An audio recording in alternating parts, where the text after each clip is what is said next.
Ladies and gentlemen, I just finished watching Pluribus episode 7, and yet again, this is another episode of TV that I absolutely frickin' loved. This one was 100% a slower episode for sure, but that is not a bad thing because the visual storytelling and what we got with it was just truly incredible. We finally got to see something that I as a viewer wanted to see, and that's how Carol would actually respond and react to this world when she has nothing, she's alone, and she has nothing but boredom and time to do whatever she wants because she has complete free will. Her life is her own, as you know. And honestly, this is the episode that I was excited for because when this premise of Pluribus comes out, obviously the first thing on I feel like most people's minds is, what would they do? And there's a ton of viral TikToks out there of people being like, oh, I'd get Emily Ratajkowski, I'd get Dua Lipa, I'd get like all those people that all come out, you know what I mean? Like there's people like that posting on TikTok. I've seen like those viral videos and shit like that. But it really does make you think, if this was you, how would you respond? And it's funny that this episode came into fruition exactly how it is. My friends and I were out one night at a bar in New York City. We were out talking about Pluribus, saying what we would do in this circumstance, and it came down to exactly what Carol did. Had fun, played golf, did things like that, and then after a while you'd get bored and point a firework at yourself. I mean, not literally, like that's not what I would do in that situation, but like there's only a limit to how much of that you could do before it becomes almost like a form of confinement, like a solitary confinement without the solitary. Like you have your free will, but there's no companionship. And I don't think there's any greater hell on earth than not having anyone at all around. And I'm one of those people who I always say like I befriended myself or whatever you say. Like I would say I'm friends with myself, but like I would get very depressed very quickly if it was even 30 days on my own like that. I wouldn't be able to tolerate it. And I'm glad that this episode showed Carol's perspective of enjoying in the beginning, playing golf with big animals around the course and all of that stuff, and eventually playing golf, like swinging off of high-rise into buildings and things like that. Like you saw that fun, and then it completely changed and completely declined to her, you know, going completely south in terms of her emotion and all of that stuff. I just absolutely loved that entire plot, seeing her have so much fun with where she was to then that complete 180 transition. It really did feel realistic, and that's what I love about Vince Gilligan shows, is they actually turn on the realism to like level 10. Because after we got a little bit of Carol's story, we then cut to Manusos' story, whose I thought was fascinating and fun to watch because we saw him go from Paraguay, travel all the way through everywhere, basically, and basically end up having to hike and then trip on spikes, and then while he trips on spikes he's bleeding out, but then he gets saved by the helicopter, and that's the last we see of Manusos for this episode. And I love that that is now going to be open to interpretation as to what happens with him, at least for this episode and for where it's going to go, because they didn't show us the whole time at the end. When we then cut back to Carol at the end of that, I was thinking to myself, they're going to save it to the very end where he would have been saved in the hospital, and then he finally gets to Carol and he says, hello, I'm here to save the world, or whatever he was saying on repeat. I should know it because he said it like 400 times in the episode. I thought that's how it was going to go, but it was so great of a twist for it to be Zosha at the end who came back because Carol wrote come back at the end. That was wonderful, and it was a great, we're going to get to that, but it was a great little way to subvert my expectations because they spend the whole episode basically building that it's Manusos who's going to come back, but he doesn't come back, and it's actually Zosha. Anyway, which I'm very happy about, because these few episodes, while they were excellent in my opinion with the way they were done, they were really slow without anyone else. And I'm realizing now that it was done intentionally to let us like feel that and let us like sit in that emotion. But anyway, back to Manusos. I loved, even though yes, it was a little slow, like it was him just driving through towns, it was done so visually incredibly, and it was done so creatively where it was so captivating.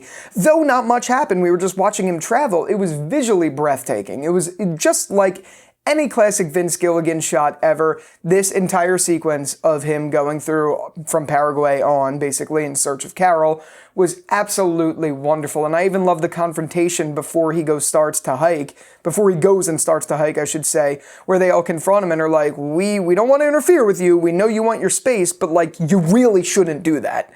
And they were right. I mean, he shouldn't have done that, but I liked how he really just does not want to interact with these people at all, to the point where he's going to burn his car and then walk right through them, defy everything they say, defy gravity for those Wicked fans, and actually go off into the wilderness, which is almost leads to his demise, but they of course save him because they were definitely surveilling him, which was really interesting. But I'm starting to really like Manusos as a character more. It was so wonderful to watch him take that whole journey and try to learn English through it. I thought that was really great because he's clearly building up to see Carol. So that was very exciting to see. That was very fun to watch.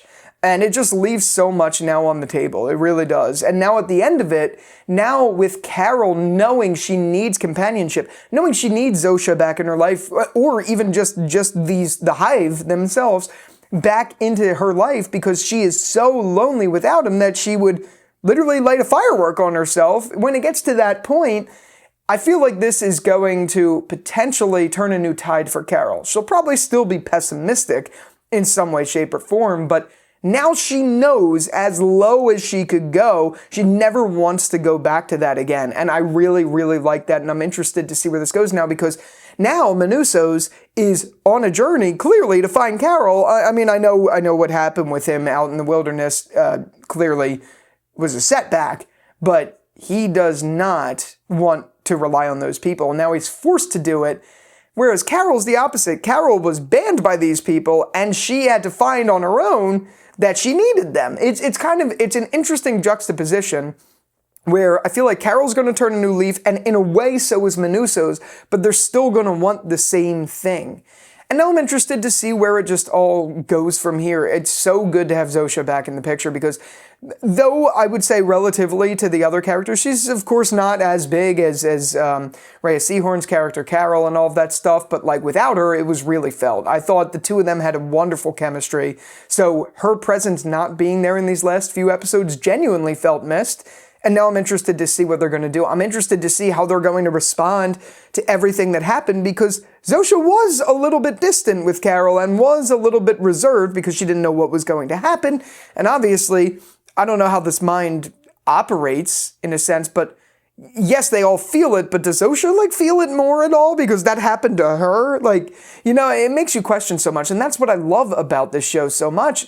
Unlike anything, it makes you question everything. This episode perfectly summed up everything that I would want in an episode of Pluribus. Yes, again, yeah, sure, it was a little slow, but it summed up everything that I would want in an episode of this show. It showed you what someone would do in a situation like this. And though I wouldn't do exactly what Carol did for sure, I absolutely loved what they did with it. I just did.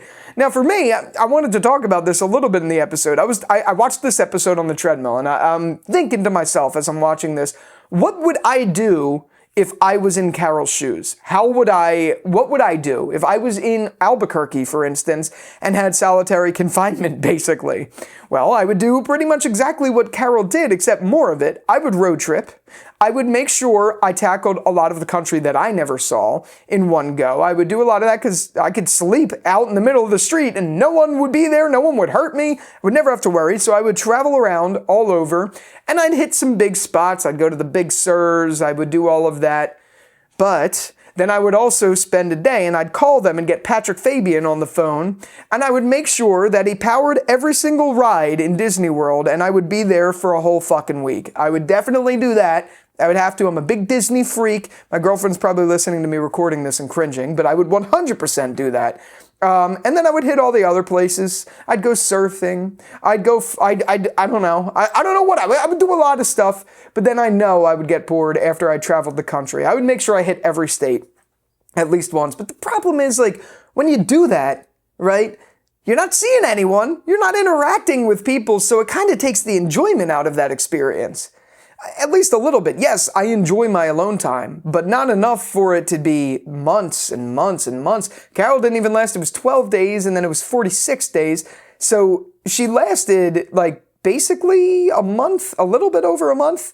That's crazy. I don't know. But I gotta tell you, I loved it, and I love that a show is making you think about things like that, because it's not something that I really even thought of before.